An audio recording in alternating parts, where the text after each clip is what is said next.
नमस्कार। Hindi star with Suresh Kumar में आपका स्वागत है। आज के इस वीडियो में हम देखेंगे क्रिया किसे कहते हैं। इस वीडियो में हम क्रिया के भेद देखेंगे। कर्म की दृष्टि से क्रिया के कौन कौन से भेद हैं, अर्थात सकर्मक क्रिया और अकर्मक क्रिया। सकर्मक क्रिया के दो भेद, एक कर्मक और द्विकर्मक। साथ में सामान्य क्रिया क्या है और क्रिया का मूल रूप क्या है वो भी हम बताएंगे। वीडियो को ध्यान से अंत तक देखिएगा, क्योंकि ये वीडियो बोर्ड परीक्षा के साथ साथ प्रतियोगी परीक्षाओं के लिए भी बहुत ही महत्वपूर्ण होने जा रहा है। आइए बिना देर किए हम पढ़ना प्रारंभ करते हैं। सबसे पहले हम ये जानते हैं कि क्रिया किसे कहते हैं, क्योंकि जब तक हम क्रिया को नहीं समझेंगे तब तक आगे की चीज़ें भी नहीं समझ पाएंगे। तो क्रिया की परिभाषा क्या है? आप अंग्रेजी की किताब में पढ़े होंगे, doing words, action words, verb कहलाते हैं।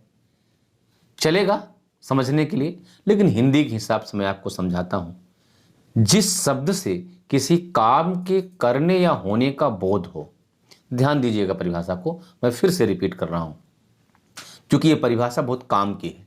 यहीं से आपको क्रिया का कॉन्सेप्ट बनेगा, आगे की चीजें समझ पाएंगे। अगर आप इसको नहीं समझ पाएंगे तो आगे भी समझने में असुविधा होगी। रिपीट कर रहा हूं, जिस शब्द से किसी कार्य के करने या होने का बोध हो उसे क्रिया कहते हैं। क्या कहा मैंने? कार्य के करने या होने, इस शब्द पे ध्यान देना है। जिस शब्द से किसी कार्य के करने या होने का बोध हो उसे क्रिया कहते हैं। जैसे रमेश पढ़ता है, राकेश खेलता है, राजेश दौड़ता है। इसमें पढ़ता है, खेलता है, दौड़ता है, ये क्या है? इनसे कुछ काम हो रहा है, ये कोई काम होने का संकेत दे रहे हैं, इसलिए क्या है? क्रिया है। अब जैसे दूसरा वाक्य मैं बोलता हूं, मैं शिक्षक हूं, वह लड़की है, राजेश अच्छा छात्र है। तो यहां पर काम नहीं हो रहा है, सिर्फ बोध हो रहा है। जैसे वह लड़की है तो उसके लड़की होने का बोध हो रहा है। मैं शिक्षक हूं तो मेरे शिक्षक होने का बोध हो रहा है। राजेश अच्छा छात्र है तो उसके छात्र होने का बोध हो रहा है। अब मैं समझ रहा हूं कि आप परिभाषा समझ गए होंगे। शुरुआत के तीन उदाहरण काम के होने का संकेत दे रहे हैं और बाद के तीन उदाहरण काम के होने का बोध करा रहे हैं। अब आइए हम देखते हैं क्रिया का मूल रूप क्या है। तो क्रिया का मूल रूप उसे कहते हैं जिससे बाकी क्रियाएं बनती हैं। जैसे पढ़, पढ़ क्या है? क्रिया का मूल रूप है, या इसे धातु रूप भी कहते हैं। इसी में हम ना प्रत्यय जोड़ देंगे तो सामान्य क्रिया बन जाएगी। लिख क्रिया का मूल रूप है, इसमें ना प्रत्यय जोड़ देंगे तो सामान्य क्रिया बन जाएगी। खा क्रिया का मूल रूप या धातु रूप है, इसमें ना प्रत्यय जोड़ देंगे तो सामान्य क्रिया बन जाएगी। इसी तरह से जा क्रिया का मूल रूप है और इसमें ना प्रत्यय जोड़ देंगे तो यह सामान्य क्रिया बन जाएगी। तो अब आप क्रिया किसे कहते हैं, क्रिया का मूल रूप क्या है और क्रिया का सामान्य रूप क्या है, ये समझ गए होंगे। अर्थात मैंने आपको क्या बताया? क्रिया का मूल रूप या धातु रूप कौन कौन से? जैसे पढ़, लिख, खा, पी, जा, ये सब, ये क्या हो गए? क्रिया के मूल रूप हैं या धातु रूप। इनमें जब हम ना प्रत्यय जोड़ते हैं तो ये सामान्य क्रिया बन जाते हैं। तो क्रिया के दो भेद आपने देख लिए। अब क्रिया के जो बाकी भेद हैं, जैसे कर्म की दृष्टि से क्रिया के कौन कौन से भेद हैं। तो कर्म की दृष्टि से क्रिया के दो भेद हैं। नंबर एक सकर्मक क्रिया, नंबर दो अकर्मक क्रिया। सकर्मक क्रिया के फिर दो भेद हैं, एक कर्मक और द्विकर्मक।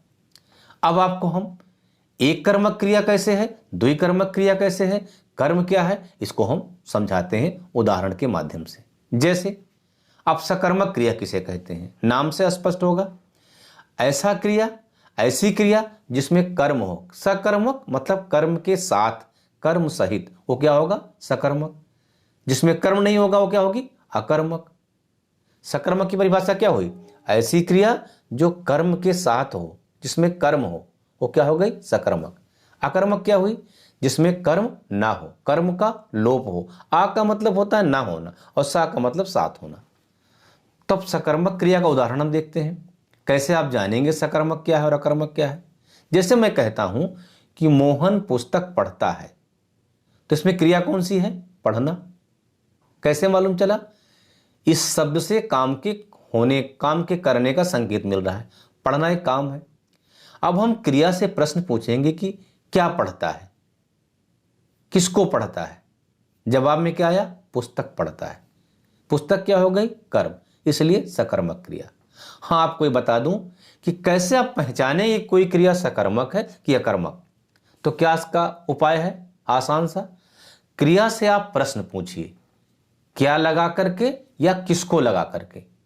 क्या अथवा किसको लगाकर अगर आप क्रिया से प्रश्न पूछते हैं और जवाब में कुछ आता है तो क्रिया सकर्मक होगी, नहीं तो अकर्मक। तो जैसे मैंने कहा मोहन पुस्तक पढ़ता है। क्या पढ़ता है? पुस्तक। ये कैसी क्रिया हो गई? सकर्मक। राजेश फुटबॉल खेलता है। क्या खेलता है? फुटबॉल। क्रिया कैसी हो गई? सकर्मक। क्यों? क्योंकि हमने क्रिया से क्या का प्रश्न पूछा, जवाब में फुटबॉल मिला, इसलिए क्या हो गया? सकर्मक। और फुटबॉल क्या है? कर्म हो गया। तो इससे आप समझ गए होंगे कि कर्म भी, क्रिया के साथ साथ कर्म भी आप समझ गए होंगे। तो हम क्रिया से क्या अथवा किसको का प्रश्न पूछेंगे, उत्तर में जो आएगा वो कर्म होगा और ऐसी क्रिया सकर्मक होगी। अब आगे हम देखते हैं, ये उदाहरण हुआ एक कर्मक का। अब द्विकर्मक का उदाहरण हम देखते हैं। द्विकर्मक में क्या होगा? जैसे मैं राधा को पत्र लिखता हूं। अब इसमें देखिए, किसको पत्र लिखता हूं? राधा को। क्या लिखता हूं? पत्र। तो अब क्या मिला? जवाब। दो कर्म आ गया, क्या का भी जवाब आ गया और किसको का भी जवाब आ गया। तो राधा क्या हो गई? कर्म हो गई। क्या लिखता हूं? पत्र। किसको लिखता हूं? राधा को। तो राधा क्या हो गई? कर्म। पत्र भी कर्म। और एक चीज और ध्यान देना है, द्विकर्मक क्रिया में एक कर्म सजीव होगा, दूसरा निर्जीव। तो यहां सजीव कौन है? राधा। निर्जीव कौन है? पत्र। गाय बछड़े को दूध पिलाती है। तो गाय कर्ता हो गई, पिलाती है क्रिया, क्योंकि इससे पिलाने से काम होने का संकेत मिल रहा है। दूध कर्म और बछड़ा भी कर्म। कैसे? क्या पिलाती है? दूध। किसको पिलाती है? बछड़े को। तो इससे क्या मालूम चला? क्या और किसको के जवाब मिल गया? तो कर्म आ गया। कर्म है इसलिए सकर्मक हो गया। बछड़ा जीव सजीव और दूध निर्जीव। तो अब आप समझ गए होंगे कि द्विकर्मक क्रिया और एक कर्मक क्रिया। अब हम दूसरा उदाहरण लेते हैं अकर्मक क्रिया का। अकर्मक क्रिया में क्या है? जहां कर्म ना हो, कर्म का लोप हो। जैसे वह पढ़ता है। क्या पढ़ता है? पता नहीं। किसको पढ़ता है? पता नहीं। तो इसलिए पढ़ना यहां पर क्या हो गया? अकर्मक क्रिया। वह दौड़ता है। क्या दौड़ता है? किससे दौड़ता है? पता नहीं। तो कैसी क्रिया हो गई? ये अकर्मक। राकेश खेलता है। क्या खेलता है? पता नहीं। किसको खेलता है? पता नहीं। तो कैसी क्रिया हो गई? अकर्मक।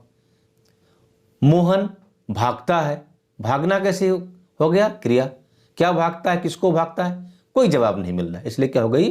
अकर्मक क्रिया हो गई। अगले वीडियो में प्रयोग की दृष्टि से क्रिया के कौन कौन से भेद हैं वो बताएंगे। इस वीडियो में हमने आपको क्या क्या बताया?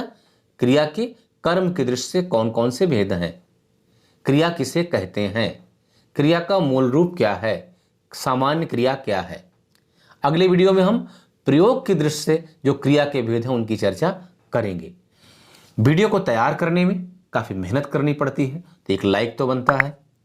चैनल पर पुराने हो तो दोस्तों को वीडियो शेयर कर दीजिएगा, क्योंकि दूसरों का भला करने से आपका भी भला होता है। नए आए हो तो एक सब्सक्राइब कर दीजिएगा, साथ में बेल आइकन जरूर दबा दीजिएगा, ताकि आपको मेरे आने वाले हर वीडियो की नोटिफिकेशन मिलती रहे।